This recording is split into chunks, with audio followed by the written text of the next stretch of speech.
ক্ষুদ্র নয় রক্তদান, বাঁচতে পারে একটি প্রাণ। যে ব্যক্তি একটি জীবন বাঁচায় সে সমস্ত মানব জাতিকে রক্ষা করে। আপনারা দেখছেন RRTV নিউজ বাংলা। ক্ষুদ্র নয় রক্তদান, বাঁচতে পারে একটি প্রাণ। যে ব্যক্তি একটি জীবন বাঁচায় সে সমস্ত মানব জাতিকে রক্ষা করে।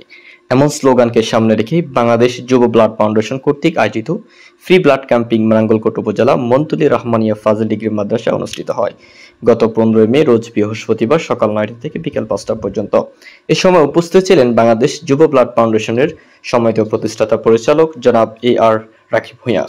এ সময় উপস্থিত ছিলেন বাংলাদেশ যুব ব্লাড ফাউন্ডেশনের কেন্দ্রীয় কমিটির শিক্ষা বিষয় সম্পাদক জনাব মোহাম্মদ ইব্রাহিম খলিল ও প্রচার সম্পাদক জনাব মোহাম্মদ হাবিবুর রহমান অনুজ, কোষাধ্যক্ষ রায়হান মিয়া, সহ-কোষাধ্যক্ষ নাজমুল হাসান মাসুম, রায়কোট ইউনিয়ন ব্লাড ডোনেশনের প্রতিষ্ঠাতা জনাব আব্দুল মুমিন, সিনিয়র স্বেচ্ছাসেবী জনাব খালেদ, ইমদাদুল হক ফরহাদ, রায়হান। এছাড়াও অত্র মাদ্রাসার শিক্ষক মণ্ডলী উক্ত আয়োজনকে সুন্দরভাবে সম্পন্ন করার জন্য প্রয়োজনীয় দিক নির্দেশনা প্রদান করেন।